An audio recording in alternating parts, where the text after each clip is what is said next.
Hello students, आज हम लोग एचटीएमएल में टेबल का प्रैक्टिकल करेंगे। थ्योरी हमने पिछले वीडियो में देख लिया था। तो चलिए स्टार्ट करते हैं टेबल की कोडिंग। तो सबसे पहले टेबल की कोडिंग टेबल टैग से स्टार्ट होती है। टेबल की कोडिंग टेबल टैग से स्टार्ट होती है। टेबल को इस तरह से शुरू करिए और इस तरह से क्लोज कर लीजिए। तो ये वाला कहलाता है ओपनिंग टैग और ये स्लैश देके कहलाता है क्लोजिंग टैग। ठीक, अब इसको थोड़ा सा एंटर लगा के नीचे कर लीजिए और उसके बाद अब इसमें हम लोग क्या करेंगे। तो सबसे पहले मैं आपको एक टेबल दिखाता हूँ। यहाँ पर एक टेबल है जिसमें 5 कॉलम और 3 रो आपको दिखाई दे रहे हैं। तो सबसे पहले हम लोग क्या करेंगे, फर्स्ट रो को क्रिएट करना सीखेंगे। तो फर्स्ट रो में कितने कॉलम, 5 कॉलम। तो पहला कॉलम में तो सबसे पहले हमें फर्स्ट रो में 5 कॉलम्स को क्रिएट करने हैं। तो सबसे पहले आइए, कॉलम और रो को बनाने के लिए टैग आपको पता होगा। तो रो के अंदर हमें कॉलम बनाना है। तो रो को बनाने के लिए टीआर टैग का यूज होता है। टीआर टैग को ऐसे शुरू करेंगे, टीआर को ऐसे बंद कर लेंगे। ये पहला रो है हमारा, इसके अंदर कितने कॉलम बनाने हैं, 5। तो कॉलम बनाने के लिए टीडी टैग यूज होता है इस तरह से। ये पहला कॉलम है, इसको मैं क्या करूंगा, सिलेक्ट करूंगा। सिलेक्ट करने के बाद इधर आऊंगा, 5 बार इसको पेस्ट कर दूंगा कॉपी करके। अभी 5 बार हो गया है। अब इसको मैं कंट्रोल एस करके रिफ्रेश करूंगा, ब्राउजर में जाऊंगा। ब्राउजर में जाने के बाद हम लोग रिफ्रेश करेंगे। रिफ्रेश करने के बाद यहाँ पर कुछ नहीं आया, क्योंकि टेबल की एट्रीब्यूट होती है। तो टेबल का एट्रीब्यूट लगाने के लिए आपको टेबल के ओपनिंग टैग में जाना होगा और यहाँ पे टाइप करना होगा width, width, width equal to 200। उसके बाद आना है हाइट में, हाइट इक्वल टू मान लेते हैं 100। ठीक, अब उसके बाद एक एट्रीब्यूट और देना है। इसके बाद आपका टेबल विजिबल हो जाएगा। बॉर्डर, बॉर्डर में आना है, लिखना है 1। अब कंट्रोल एस करके आपको जाना है ब्राउजर में और रिफ्रेश करना है। तो आपका टेबल यहाँ पे शो हो गया। देखिए यहाँ पर ध्यान से, इसको मैं थोड़ा सा जूम कर देता हूँ। तो आपको यहाँ पे टेबल दिख रहा होगा, पहला रो और रो के अंदर 5 कॉलम आपको दिख रहे होंगे। ठीक, अब आते हैं हम लोग फिर से। अब मुझे दूसरा रो ऐड करना है, यानी ये दूसरा रो R2। तो R2 यानी दूसरे रो के अंदर में भी 5 कॉलम है और R3 तीसरे रो में भी 5 कॉलम है। तो हम लोग क्या करेंगे, अब दूसरा रो क्रिएट करने के लिए ऐसे स्पेस लगा के थोड़ा नीचे करेंगे और फिर से टीआर टैग को शुरू करेंगे और टीआर टैग को बंद करेंगे। और उसके बाद यहाँ पर क्या करेंगे, 5 कॉलम बनाने के लिए इसके अंदर टीडी टैग का यूज करेंगे। टीडी को शुरू करेंगे, टीडी को बंद करेंगे और इसको मैं कॉपी कर लेता हूँ और 4 बार पेस्ट कर देता हूँ नीचे। 3 हो गया, ये 4 और ये 5। कंट्रोल एस करके आप जाइए, रिफ्रेश करिए तो देखिए आया कि नहीं। अब देख सकते हैं यहाँ पर पहला रो और ये दूसरा रो। अब एक और रो बनाना है, तो हम लोग क्या करेंगे, नीचे आएंगे, यहाँ पर स्पेस लगाएंगे, एक टीआर और शुरू करेंगे और बंद करेंगे। इसके बाद इसके अंदर हमें लिखना है 5 टीडी। तो पहला टीडी शुरू करेंगे और फिर ऐसे इस तरह से बंद कर लेंगे। अब इसको हम लोग क्या करेंगे, कॉपी करेंगे इस तरह से और इसको 4 बार और पेस्ट कर लेंगे ताकि हमारा 5 कॉलम हो जाए। तो ये 5 कॉलम हो चुका है। अब हम लोग इसको रिफ्रेश करके देखेंगे ब्राउजर में कैसा रिजल्ट प्राप्त हुआ। तो इस तरह से हमारा टेबल प्राप्त हो चुका है। और भी चीजें देख लेते हैं। अभी टेबल छोटा है, थोड़ा सा मैं इसको बड़ा कर लेता हूँ। मैं इसको कर लेता हूँ 500। देखते हैं कैसा दिखता है। ये देखिए टेबल आपका बड़ा हो चुका है। विड्थ इसकी 500 कर दिया हूँ। हाइट भी बढ़ा लेता हूँ, हाइट भी कर लेता हूँ 200। तो अभी 100 है तो मैं क्या कर लेता हूँ, 200 कर लेता हूँ। तो कंट्रोल एस करेंगे, फिर से रिफ्रेश करेंगे, देखिए क्या होगा। ये देखिए टेबल की विड्थ और हाइट हमने बढ़ा दिया। मैं चाहता हूँ बॉर्डर कलर हो जाए, क्या हो जाए, ये जो बॉर्डर है लाइनिंग जिसके द्वारा टेबल बना हुआ है, मैं चाहता हूँ उसका कलर चेंज हो जाए।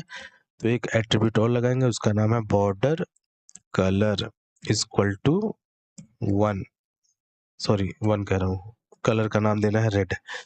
अब कंट्रोल एस करके रिफ्रेश करेंगे, देखिए क्या होगा। अब आपका देखिए बॉर्डर भी कलर हो चुका है टेबल का। ठीक, अब आते हैं हम लोग, अब थोड़ा सा कुछ अंदर लिख लेते हैं। तो यहाँ पर जैसे मैंने लिखा रोल, और यहाँ पे लिखा नेम, और यहाँ पर लिखा मैंने क्लास, और यहाँ पर लिखा मैंने हेडिंग एड्रेस ADDRESS, और यहाँ पर मैंने लिखा मोबाइल नंबर। ऐसे करके मैंने लिख लिया। अब कंट्रोल एस करूंगा और रिफ्रेश करूंगा, तो देखिए क्या होगा रिजल्ट। जैसे ही मैंने इस पे रिफ्रेश किया, देखिए आपका कंटेंट आ चुका है। ठीक, कोई दिक्कत नहीं है। इसी तरह मैं यहाँ पे आऊंगा और यहाँ पर मैं फिल कर लूंगा। मान लीजिए रोल नंबर है 1, नेम है रोहित, और क्लास है 8th, और एड्रेस है लखनऊ। उसके बाद मोबाइल नंबर है, कुछ भी ऐसे डमी लिख देते हैं। कंट्रोल एस करते हैं और उसके बाद रिफ्रेश करते हैं। तो रिफ्रेश करने के बाद देखिए आपको क्या दिखता है, आ गया। अब एक रो को और भर लेते हैं कंटेंट लिख के। अब मैं यहाँ लिखूंगा रोल नंबर 2, और यहाँ पे लिखता हूँ मोहित, और यहाँ पर लिखता हूँ मैं, क्या था, क्लास एड्रेस, क्लास लिखता हूँ 8, क्लास लिखता हूँ 8, एड्रेस लिखता हूँ लखनऊ, और नंबर के रूप में डमी टेक्स्ट में कुछ भी लिख देता हूँ। कंट्रोल एस करूंगा और रिफ्रेश करूंगा।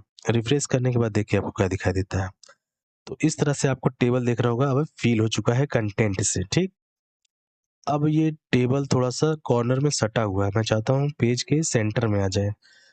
तो टेबल को सेंटर में करने के लिए एट्रीब्यूट लगाना होगा अलाइन नाम का। तो ALIGN, अलाइन नाम का एट्रीब्यूट यूज करेंगे और यहाँ पे लिख देंगे सेंटर।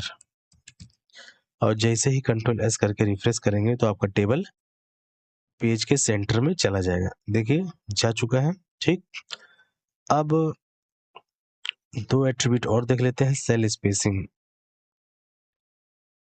अब यहाँ पे मैं इसको इंटर मार के नीचे कर लेता हूँ, ठीक, ताकि पेज में अच्छे से दिखे। अब एक होता है cell spacing, CELLSPACING, cell spacing is equal to, अब यहाँ पे मैं कोई नंबर दे देता हूँ। अब देखिए कंट्रोल एस करके क्या होगा, ध्यान से देखिएगा। अब देखिए जो पहला सेल है, ये दूसरा सेल है, तीसरा, चौथा और ये पांचवा, हर सेल के बीच में अब बीच की दूरी बढ़ चुकी है। दिख रहा है आपको, सेल में ये जो सेल है आपस में सबके बीच की दूरी क्या हो चुकी है, बढ़ चुकी है। अगर मैं नंबर और बढ़ा दूं, 10 कर दूं, तो देखिए क्या होगा। कंट्रोल एस किया, फिर से रिफ्रेश किया, तो देखिए अब सेल के बीच की दूरी और बढ़ चुकी है। देख रहे हैं ना, ये पहले सेल दूसरे सेल के बीच में ये सब गैपिंग आ चुका है। तो इसको बोलते हैं सेल स्पेसिंग। अगर हमें सेल के बीच की दूरी बढ़ाना होगा तो सेल स्पेसिंग का यूज करेंगे। अब सेल पैडिंग क्या होता है, तो जैसे यहाँ पर देखिए ये रोल लिखा हुआ है, रोल नंबर, और ये बॉक्स में सटा हुआ है। तो इसको मैं पहले सेंटर करता हूँ। तो सेंटर करने के लिए यहाँ पे TD में आएंगे और यहाँ पे लिखेंगे align is equal to center, CENTER। अब कंट्रोल एस करके जब देखेंगे आप तो क्या दिखाई देगा कि रोल जो है अब सेंटर में आ चुका है। तो सबको सेंटर में करने के लिए क्या करना होगा, इसको ऐसे कॉपी करेंगे और सारे TD में आके पेस्ट कर देंगे, सारे TD में आके पेस्ट कर देंगे। तो देखिए मैंने पेस्ट किया तो क्या हो गया। अब कंट्रोल एस करके रिफ्रेश करिए तो देखिए क्या होता है। अब देखिए सारे कंटेंट कहाँ पे चले गए हैं, सेंटर में चले गए हैं। तो अब थोड़ा सेल स्पेसिंग को हटा देते हैं, अच्छे से विजिबिलिटी नहीं आ रही है। तो सेल स्पेसिंग का यूज समझ गए होंगे आप लोग। कंट्रोल एस करके रिफ्रेश करते हैं, जब जरूरत होगी सेल स्पेसिंग का तब यूज कर लेंगे। अभी हम लोग ऐसे ही रहने देते हैं। ठीक, अब ये देखिए जो हेडिंग है वो इस तरह से सेंटर में आ चुका है। अब सब में ऐसे करना है तो सारे टीडी में आइए और कंट्रोल वी कर दीजिए ताकि पेस्ट हो जाएगा। इसमें भी आइए ऐसे कर दीजिए, सब में आके बारी बारी से कर दीजिए। उसी तरह यहाँ पर भी तीसरे वाले में यहाँ पे करना था। तीसरे वाले में हो चुका है, अब दूसरे वाले में बचा रह गया है। सब में क्या करूँगा, अलाइन एट्रीब्यूट को लिख करके सेंटर पेस्ट कर दूंगा। तो अब मैंने सारे रोज में कर लिया है। अब मैं क्या करूंगा, कंट्रोल एस करके रिफ्रेश करूंगा। अब देखिए सारा कंटेंट कहाँ पे आ चुका है, सेंटर में आ चुका है। अब मैं बताने वाला हूँ सेल पैडिंग के बारे में। अभी जैसे रोल लिखा हुआ है हेडिंग, इसके चारों तरफ कुछ खाली स्थान छूटा हुआ है, उसी को हम लोग बोलते हैं पैडिंग। अगर मैं टेबल में लिखूं पैडिंग, क्या लिखूं, padding, cell padding, PADDING equal to, अब यहाँ पे कोई नंबर दे दूं, मान लीजिए 5। ध्यान से देखिएगा क्या होगा, और रोल वाले में देखिए, रोल में नहीं सब में देखिए। अब देखिए जो भी था सबके बीच में ये जो मार्जिन था कंटेंट के चारों तरफ, कंटेंट के अंदर जो लिखा गया है उसके चारों तरफ ये जो पैडिंग था वो बढ़ चुका है। यानी किसी सेल के अंदर जो कंटेंट लिखा होता है उसके चारों तरफ जो स्पेस छोटा होता है उसकी दूरी कंटेंट से बढ़ चुकी है, आपको दिख रहा होगा। तो जब इसकी जरूरत होगी तब लोग इसका यूज कर लेंगे, सेल पैडिंग और सेल स्पेसिंग का। ठीक, तो फिलहाल इसकी अभी जरूरत नहीं है तो इसको अब हटा देते हैं। अब कंट्रोल एस करते हैं और इसको रिफ्रेश करते हैं तो देखिए अपनी नॉर्मल अवस्था में आ चुका है। ठीक, कोई दिक्कत नहीं है। तो इस तरह से आज हमने देखा टेबल टैग के बारे में। और कुछ छूटा है? हाँ, अब एक कैप्शन छूटा हुआ है। तो जैसे मुझे यहाँ पर देख रहे होंगे ये टेबल बना हुआ है, अब टेबल के ऊपर मुझे हेडिंग चाहिए, किस चीज का, टेबल है तो टेबल का नाम देने के लिए हम लोग क्या करते हैं, टेबल के नीचे आते हैं और यहाँ पे लिखते हैं कैप्शन। कैप्शन शुरू करेंगे बंद करेंगे, कैप्शन, और उसके बाद इसके अंदर लिख देंगे student detail, student, student details, details. ठीक, कंट्रोल एस करेंगे और रिफ्रेश करेंगे, देखिए क्या शो होता है। अब देखिए यहाँ पर टेबल का नाम आ चुका है, इसी को बोलते हैं हम लोग कैप्शन। ठीक, किसी कोई दिक्कत नहीं है। अब एक टैग होता है TH, ये जो हेडिंग आपको दिख रहा है यहाँ पर, अब सबके कलर सेम दिख रहे हैं, पता नहीं चल रहा कौन सा हेडिंग है कौन सा कंटेंट है। तो TH टैग का यूज होता है, जो हेडिंग होता है टेबल में, कॉलम में, उसको लिखने के लिए TH टैग का यूज होता है। ठीक, तो मैं यहाँ पे TD को क्या कर लेता हूँ, TH कर लेता हूँ। तो जो पहला रो है उसको मैं क्या कर लेता हूँ, TH कर लेता हूँ सब में, क्योंकि ये हेडिंग के लिए यूज हुआ है तो हेडिंग मैंने पहले से लिख दिया है। अब इसको मैं TD की जगह क्या कर लेता हूँ, TH कर लेता हूँ, क्योंकि ये पहला जो लाइन होगा, पहला रो हो जाएगा, वो TH से शुरू होना चाहिए और TH से बंद होना चाहिए। तो TH से शुरू किया और TH से बंद किया। इसको मैं थोड़ा सा चेंज कर लेता हूँ फटाफट, TH हो गया, और यहाँ पर भी TH कर लेंगे और यहाँ पर भी TH कर लेंगे,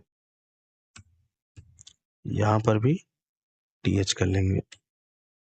अब कंट्रोल एस करके देखिए क्या होगा। अब आपको कुछ डिफरेंस नजर आ रहा होगा पहले की तुलना में और अभी की तुलना में। जैसे मैंने TH यूज किया, अब देखिए जो हेडिंग है वो ब्लैक एंड बोल्ड हो गया और बाकी जो कंटेंट उसके नीचे लिखा गया है वो थोड़ा सा लाइटर है पहले की तुलना में। अब यहाँ पर हमें पता चल रहा है कौन सा हेडिंग है और कौन सा कंटेंट है। देखिए roll, name, class, address, mobile ये सब ब्लैक एंड बोल्ड हो गया है, डार्क हो गया है और ये देखिए थोड़ा-सा कम डार्क है, तो इससे अब पता चल रहा है कि कौन-सा हेडिंग है, कौन-सा कंटेंट है। तो इस तरह से सारे टैग हमने टेबल टैग का यूज़ करके देख लिया है। तो उम्मीद करता हूँ आपको टेबल टैग सारे समझ में आ चुके होंगे और नेक्स्ट वीडियो में हम बात करेंगे एंकर टैग के बारे में। अगर वीडियो आपको अच्छा लगा हो तो लाइक, शेयर और सब्सक्राइब कर दीजिएगा। वीडियो देखने के लिए आपका बहुत-बहुत धन्यवाद।